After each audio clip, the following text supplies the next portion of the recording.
আমার দয়ার নবী মায়ার নবী সাল্লাল্লাহু তাআলা আলাইহি ওয়াসাল্লামের সঙ্গে কেমন মহব্বত রাখতে হবে, কেমন ভালোবাসা রাখতে হবে, কেমন ইশক রাখতে হবে। আমার নবীজি 63 বছর জীবন যাপন করার পরে যখন জগৎ থেকে আড়াল হয়ে গেলেন, হযরত বেলাল রাদিয়াল্লাহু তাআলা আনহু মসজিদে আজান দেওয়া বন্ধ করে দিলেন। মসজিদে আজান হয় না। আজকে আপনাদের মসজিদ উপলক্ষে আজকে এই জালসার ব্যবস্থা হয়েছে, কথা ঠিক না ভুল? মসজিদের জন্য তো হযরত, জি মসজিদের জন্য। এই মসজিদে বেলাল আজান দেয় না। আবু বকর সিদ্দিক রাদিয়াল্লাহু তাআলা আনহু বললেন, ও বেলাল, আমার নবীজি যেই দিন থেকে এই জগৎ থেকে আড়াল হয়ে গেছে সেই দিন থেকে তুমি আজান কেন দাও না? আমার বেলাল রাদিয়াল্লাহু তাআলা আনহু বলে, ওগো আবু বকর শোনো,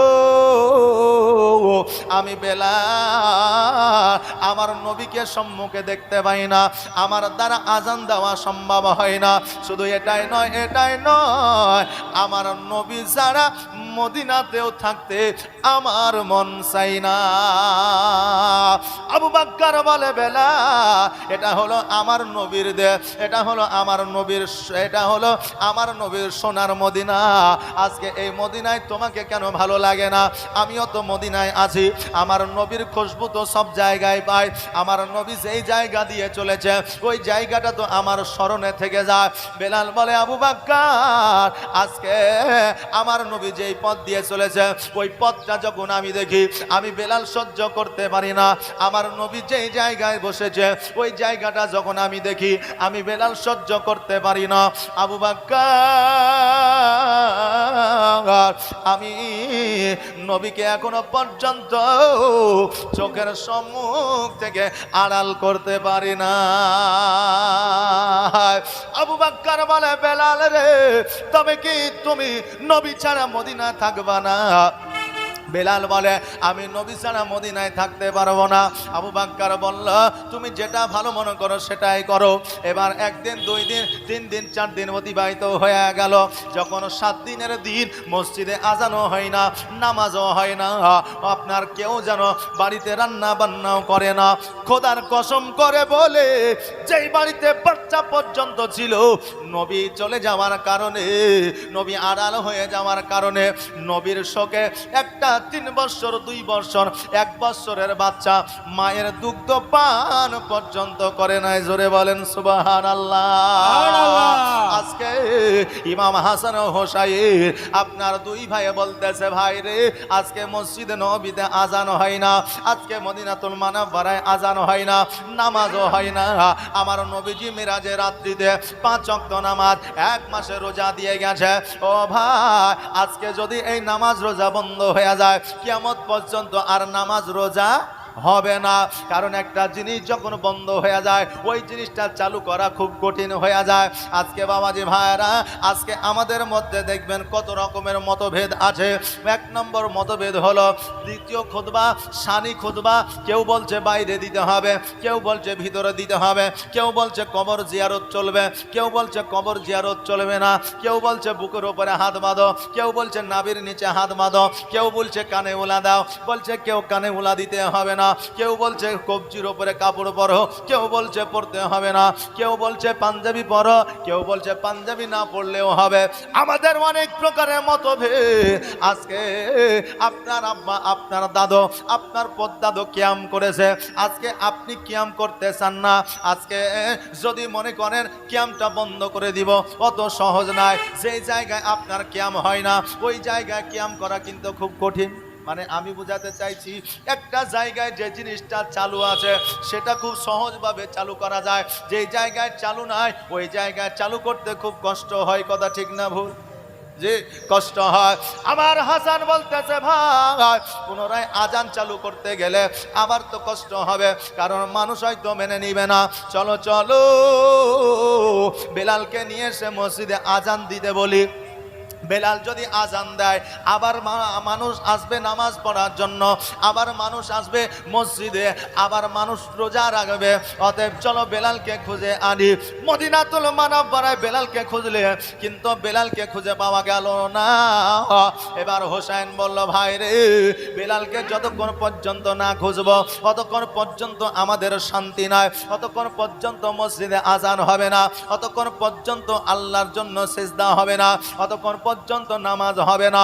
অতএব ওই বেলালকে খোঁজার জন্য আমার হযরতে ইমাম হাসান ও হোসাইন সময়কে অতিবাহিত করতেছে। হঠাৎ করে যেন কানের মধ্যে একটা আওয়াজ আসতেছে, লা ইলাহা ইল্লাল্লাহ মুহাম্মাদুর রাসূলুল্লাহ সাল্লাল্লাহু তাআলা আলাইহি ওয়াসাল্লাম। হোসেন বলতেছে, ভাই আজকে যে আওয়াজটা আমাদের কানে আসে এই আওয়াজটার অন্য কারণ নয়, এই আওয়াজটাই হলো বেলালের আওয়াজ।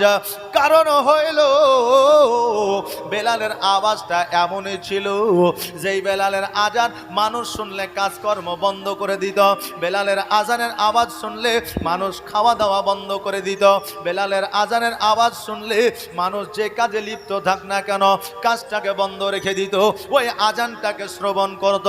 শুধু মানুষই নয়, বেলাল যখন আজান দিত আমার আল্লাহ তাবারাক তাআলা আরশে আজিমে যদি না পৌঁছাতো সেই দিন সকাল হইতো না।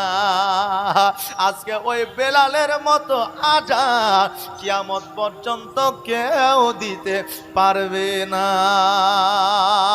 বেলালের মতো আজান কি আর হবে বাবা? হবে? বেলালের মতো আজান আর হবে না। আজকে যুবকেরা মসজিদে আজান দেয় না। আজকে আপনার যাদের ভাষা শুদ্ধ, যারা আরবি সম্পর্কে জ্ঞানী, তারা মসজিদে আজান দেয় না। কারণ তারা মনে করে মসজিদ যে ডিপার্টমেন্টটা, ওই ডিপার্টমেন্টটা সবচাইতে ছোট। মনে করে কিনা? আবার অনেক জায়গাতে মসজিদকে দিয়ে মসজিদ পরিষ্কার করায়, বাথরুম পরিষ্কার করায়, ওযুখানা পরিষ্কার করায়। এখনকার হয়তো সিস্টেমে এইরকম আছে তাই করায়, কিন্তু শরীয়তে এইরকম কোনো সিস্টেম নাই। কারণ আমার নবী বলেছে মসজিদের শান ও মান আমার আল্লাহ এত বাড়ায় দিয়েছে। একজন মসজিদ যখন মসজিদে আজান দেয়, ওই মসজিদ যখন মৃত্যুবরণ করে, কিয়ামতের দিন আল্লাহ তাবারাক তাআলা ওই মসজিদের মাথাটাকে সবার চাইতে উঁচু বানায়া দেয়। সুবহানাল্লাহ।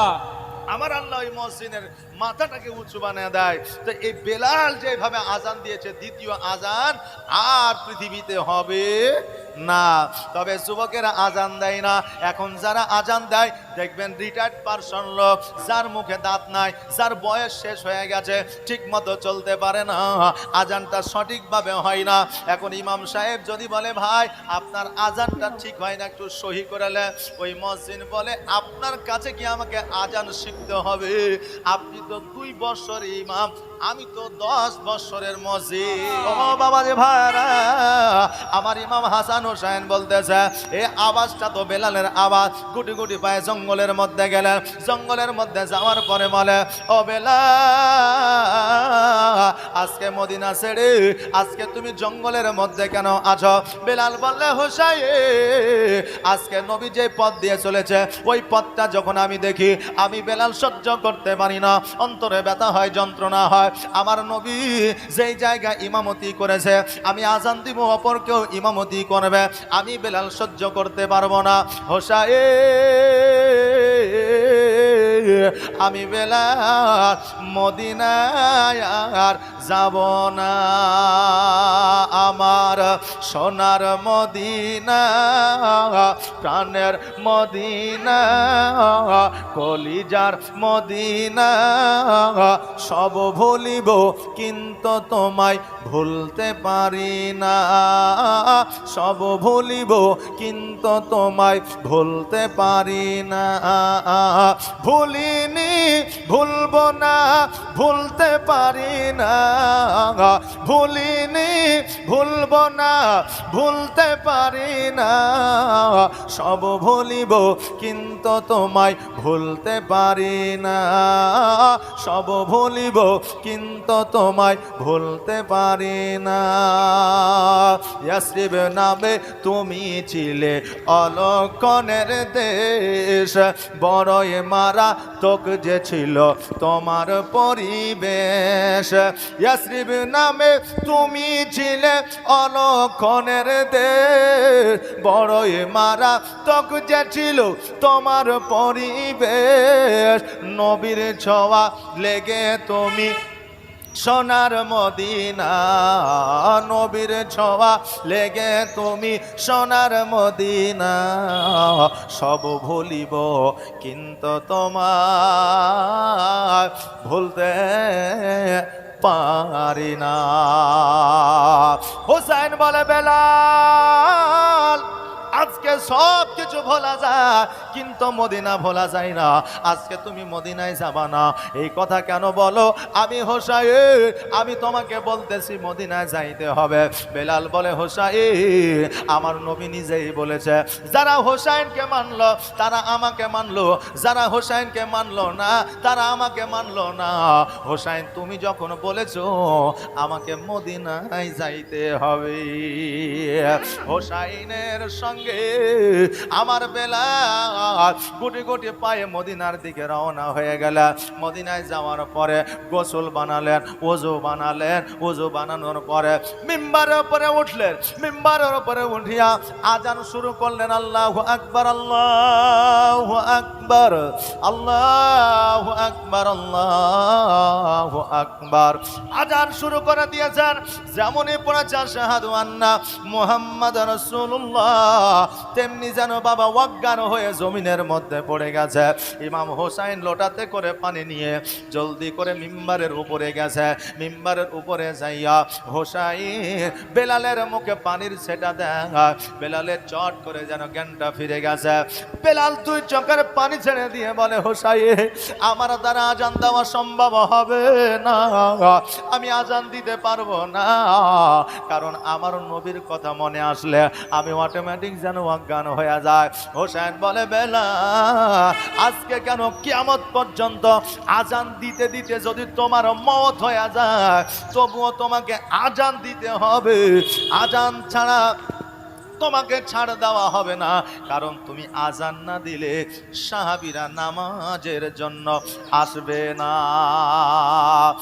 এইভাবে একবার দুইবার আজান দিলেন দুইবারই অজ্ঞান হয়ে গেলেন তিনবারের বেলায় আজানটা কমপ্লিট করলেন সাহাবীরা গুটি গুটি পায়ে মসজিদে আসলেন আসার পরে তারা মনে করলেন হয়তো নবী এসেছে আসার পরে দেখছে নবী নাই বেলাল রয়েছে বেলাল বলে নবী আসে না নবী আর আসবে না ইমামতি করবে না আমার নবীজি আবু বকরকে প্রথম খলিফা দিয়েছে আবু বকর সিদ্দিক রাদিয়াল্লাহু তাআলা আনহু উনি নামাজ পড়াবেন আমি বেলাল মুয়াজ্জিন থাকব আমার আবু বকর সিদ্দিক রাদিয়াল্লাহু তাআলা আনহু নামাজ পড়ালেন আর বেলাল একামত দিয়ে পুনরায় নামাজ চালু করলেন জোরে বলেন সুবহানাল্লাহ ওই নামাজ 7 দিন পর্যন্ত বন্ধ হয়ে গেছিল আর ওই 7 দিন পর্যন্ত বন্ধ হওয়ার পরে ইমাম হাসান হোসেনকে আবার পুনরায় বেলালকে ডেকে নিয়ে এসে আবার পুনরায় চালু করা হয়েছিল জোরে বলেন সুবহানাল্লাহ